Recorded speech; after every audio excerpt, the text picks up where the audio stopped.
Happy Friday. Welcome back to Confessions of a Virtuous Essence. My name is Tasha Shepherd. For those of you who are tuning in for the very first time, I encourage you to like this video if the content is useful to you, and I also encourage you to share this video with anyone who might benefit as well. Today's theme is Free Your Mind Friday. And today we are going to be talking a little bit about letting go of the hurts of our past. I'm not exactly sure how many people are aware that they are holding on to something that hurt them in the past. But we all do. We all do in some form or fashion, whether or not we do it knowingly or unknowingly. We all tend to hold on to something that has hurt us for way too long. And later on in the video, I will explain to you why that happens. A lot of the times we don't do it on purpose. It's just the makeup of our brain and how our brains store information. But that's a topic for later on in the video. I'll explain about that a little later. So I would like to read a quote that complements today's theme. Whatever life takes away from you, let it go. When you surrender yourself and let go of the past, you allow yourself to be fully alive in the moment. Letting go of the past means you can enjoy the dream that is happening right now. Now, the author of that quote is unknown. It was just a quote that I ran across sometime in the past, and I thought it would be fitting to share during today's theme of free your mind and letting go of our past hurts. I want to talk a little bit more about just holding on to past hurt and not judging yourself for it. I mean, as I stated before, sometimes, you hold on to these things and you don't realize that you were even holding on to these things.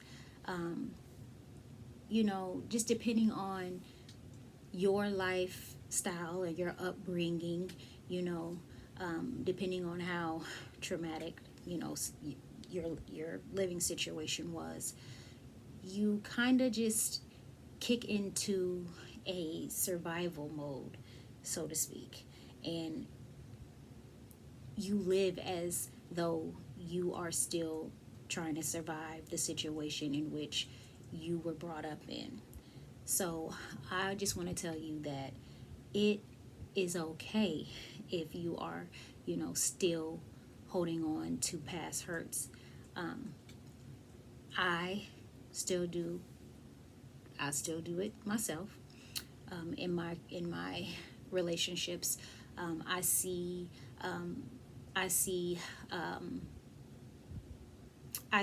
past hurts coming up in a lot of different areas in my life. I see it in my work relationships. I see it in my social relationships, or my dating relationships. I have a tendency to hold on to past hurts, even in the relationships that I share with my children.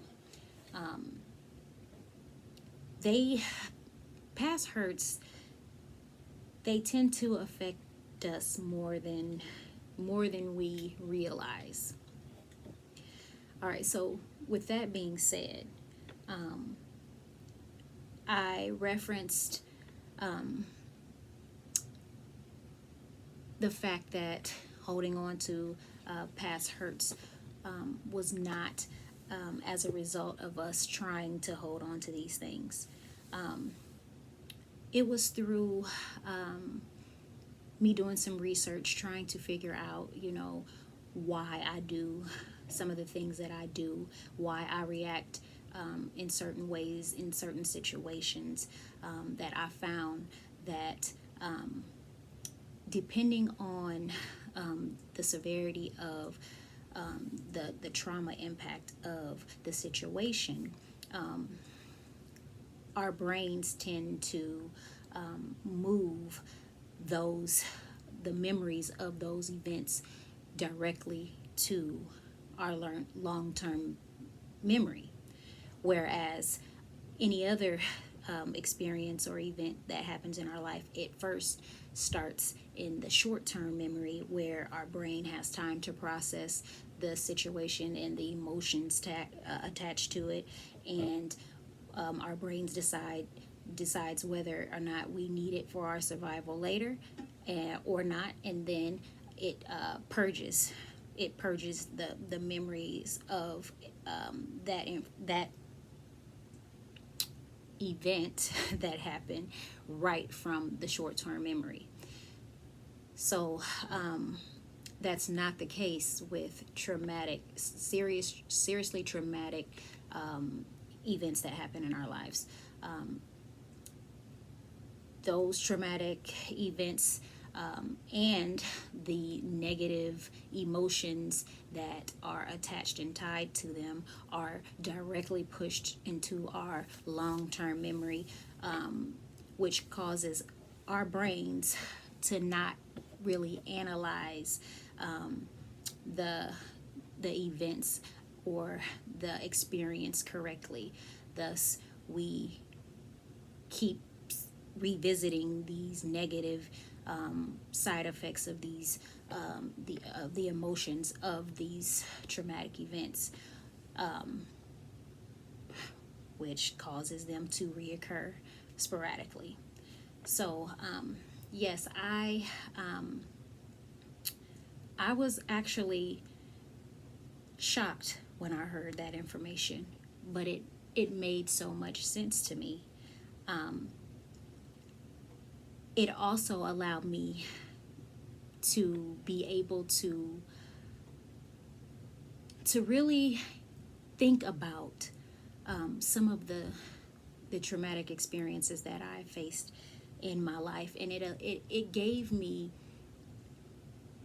a sense of power, knowing that, okay, well, these memories are there, and they come back, and they reoccur every so often. These memories, they cause me to have depressed days. They cause me to doubt myself. They cause me to fear. So they just cause me a lot of unrest. And knowing that I have the ability to sift through the memories of my mind and go back and analyze them, it gives me a power that I didn't realize that I had. And lately, I have been going back to certain traumatic experiences and really unpacking them. And I found that when I did that, when I truly unpacked some of the traumatic situations that I've been through in my life, I found that 10 out of 10 times the issue was never with me. I found that a lot of the things that happened when I was a small child, and I was not an adult, and even some of the things that happened to me as a mature teenager and a mature adult, they didn't happen to me because I was a bad person, or it didn't happen to me because of something that I have done. So me being able to go back into my memory and actually analyze some of these events and experiences and revisit some of these emotions and things like that, I have been able to overcome overcome some of the negative feelings that I've had toward myself for so long. I was finally able to give myself permission to let go. I was finally able to forgive myself.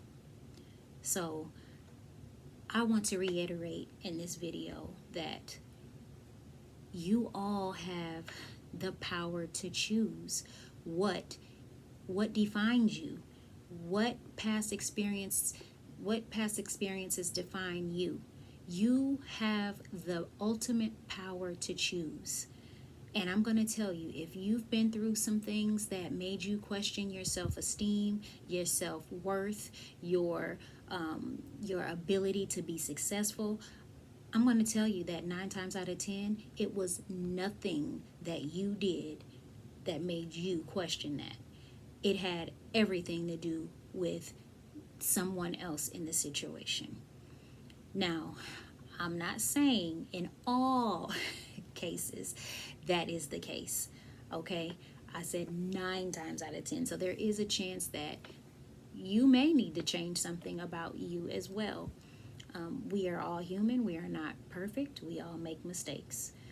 But I do challenge you to exercise your power and grab those memories, those hurtful, traumatic memories. Grab those memories out of your long-term memory and put them back in that short-term memory bank and analyze them. Really go through and really see what it is that was causing you this unrest, and give it away.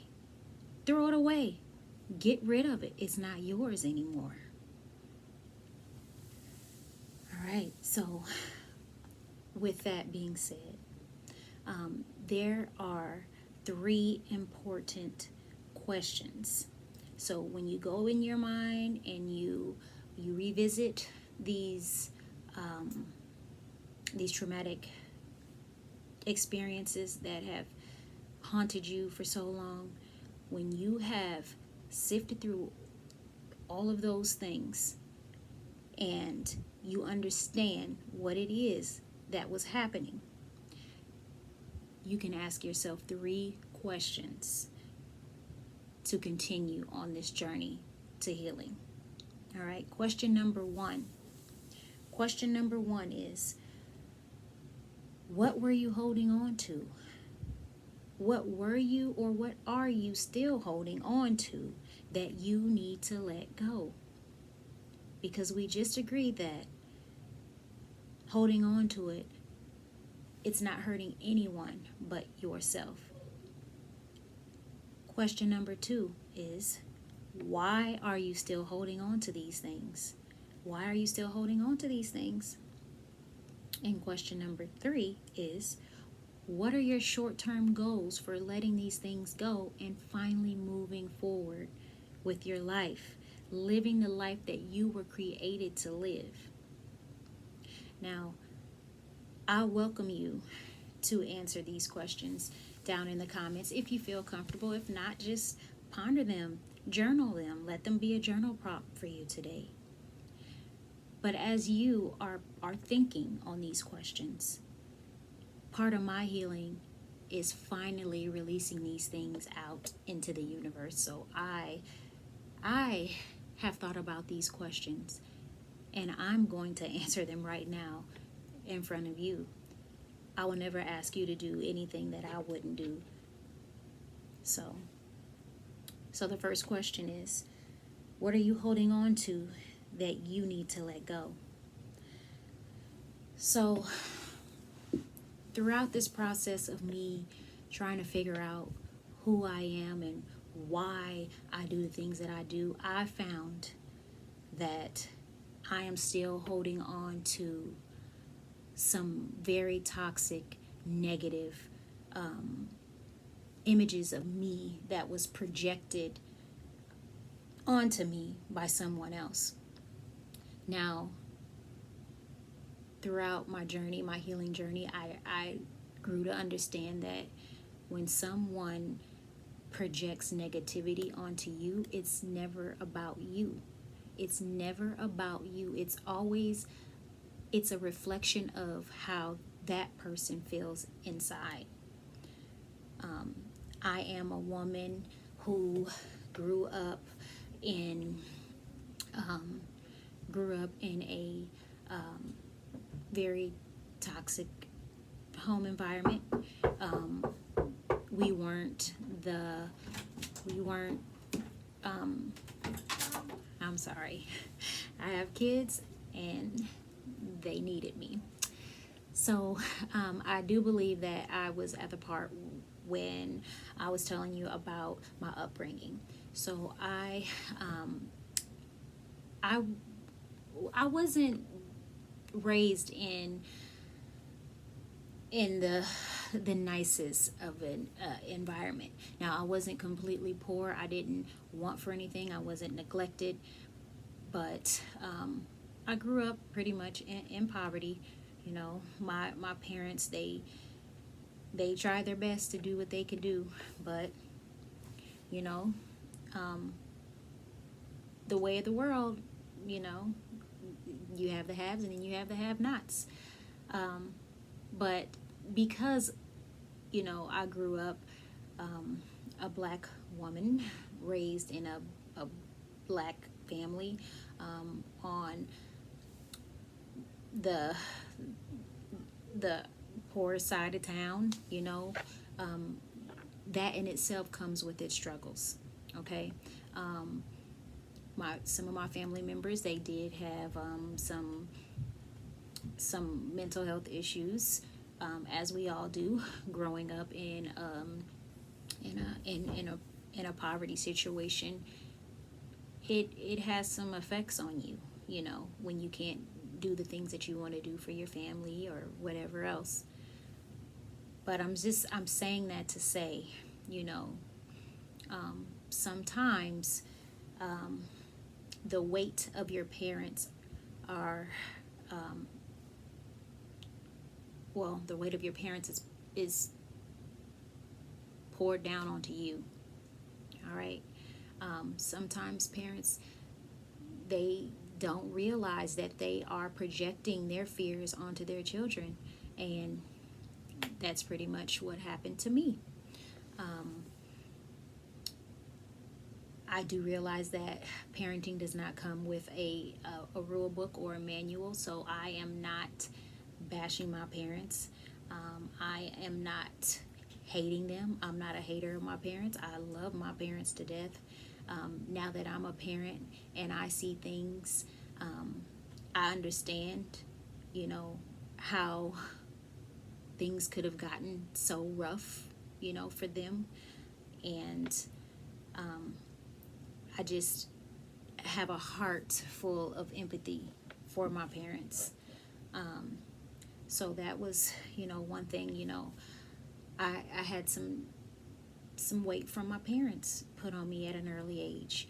And, the things that they were going through that I was witness to, you know. Also, I had some really, really bad relationships that I found myself in. These relationships were not the healthiest of relationships. They involved some domestic violence, some emotional abuse, some physical abuse. They involved just some verbal abuse, and when you take that kind of abuse from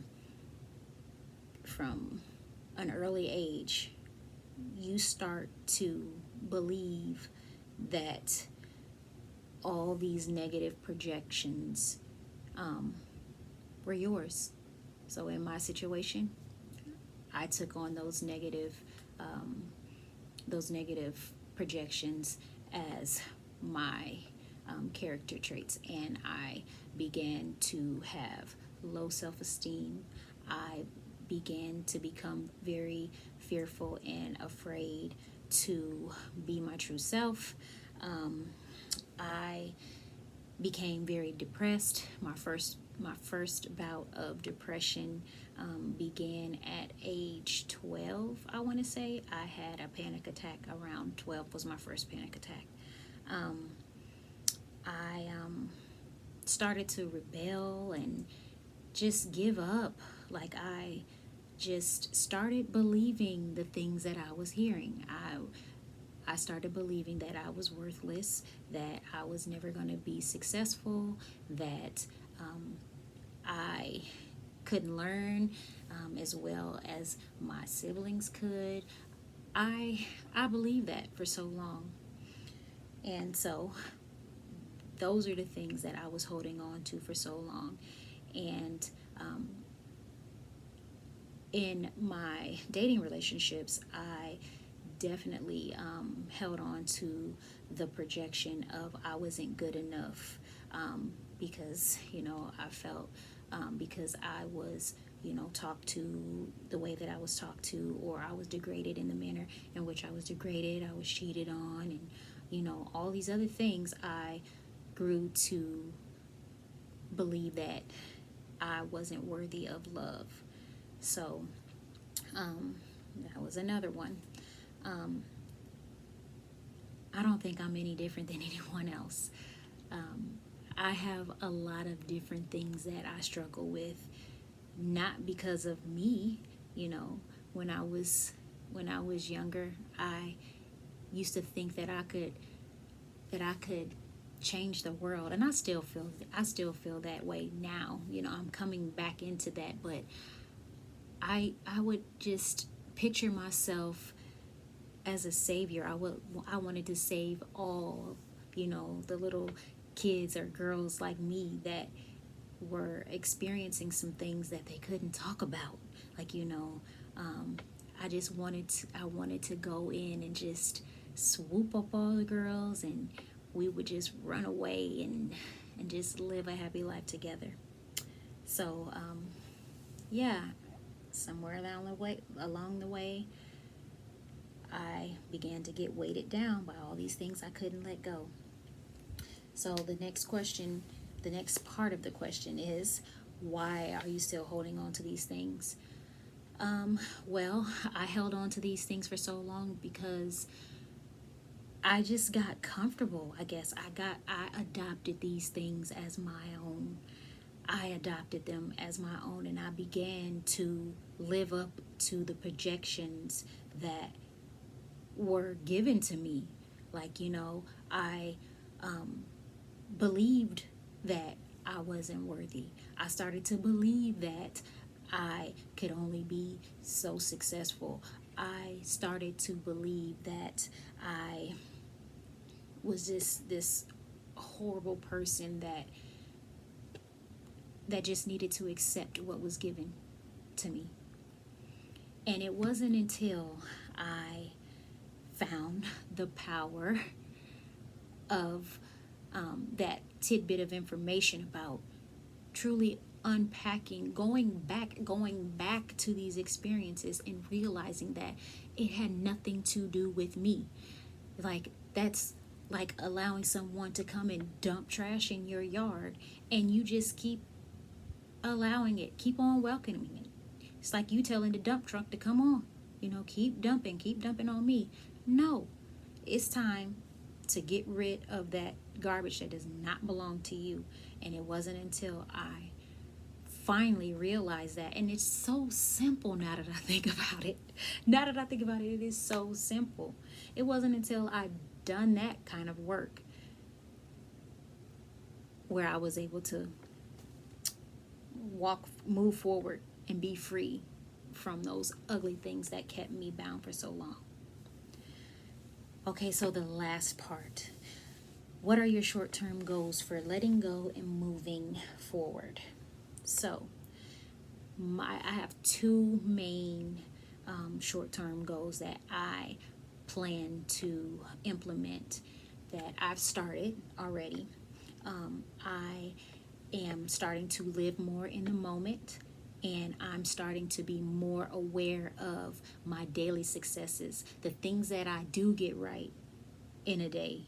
You know, I am starting to be more expressive of how I feel.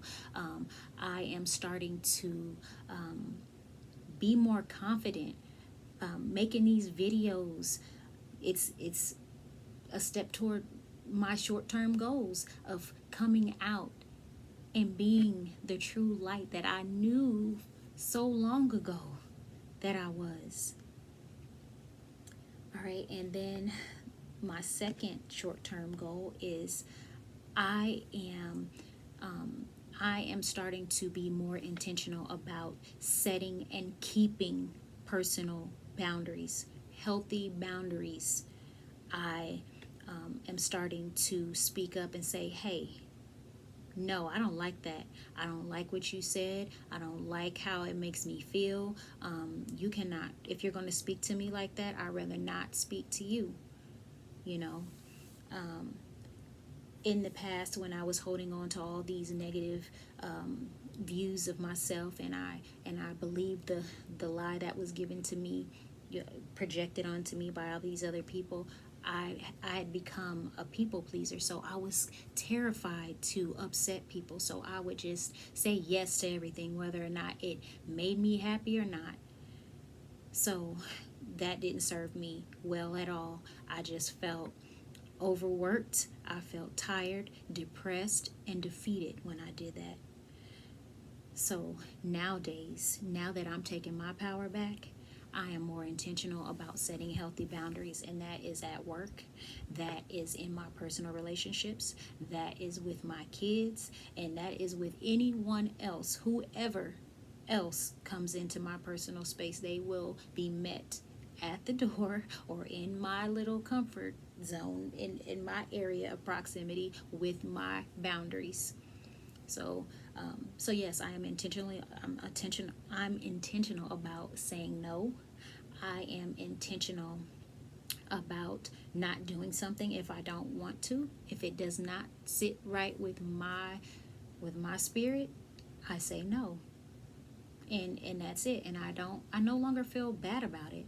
If my plate at work is too large and I can't fit anything else in, I say no. If I don't know anything, if it's something that I don't know, if someone comes to ask me for some information and I don't know, I'm giving myself permission to say, you know what, I don't know. But I'll get back to you when I find the answer.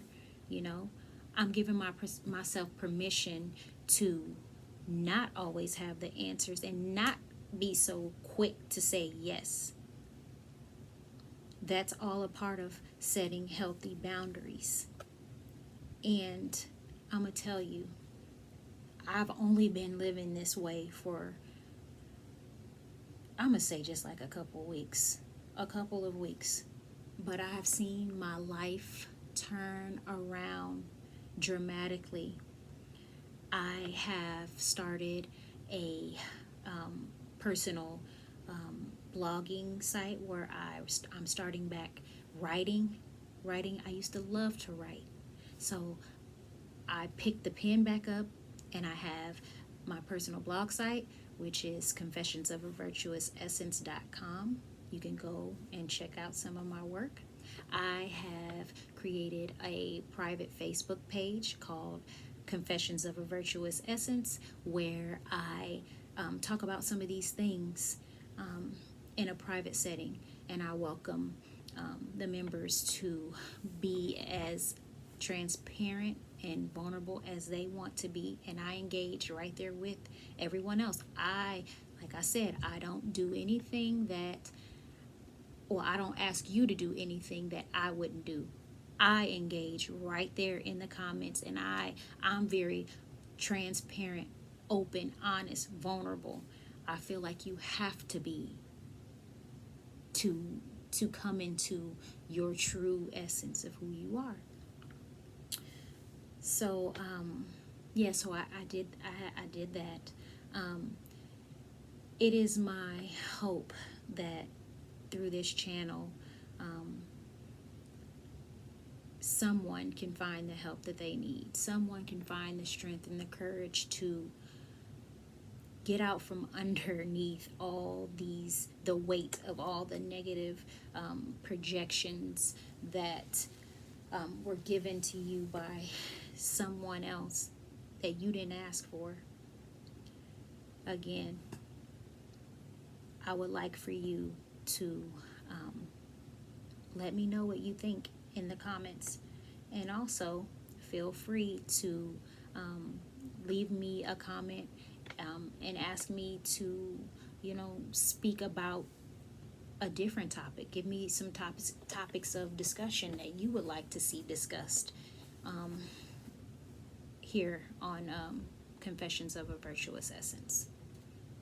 So I am going to restate the 3 questions to allow you to meditate on those, engage in the comments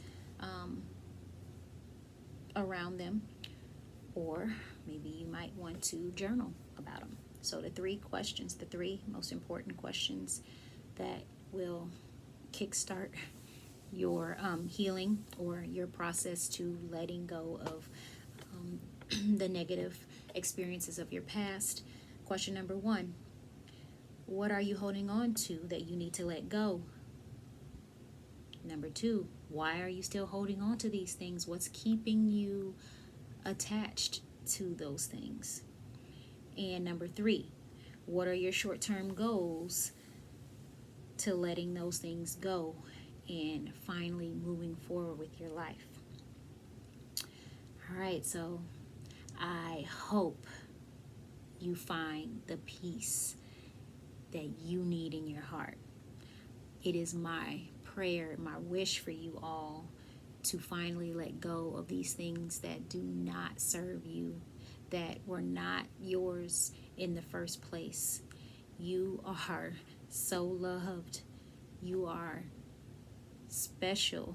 You are the exact or the perfect example of God's love, grace, and mercy. Until tomorrow, peace and blessings to you all.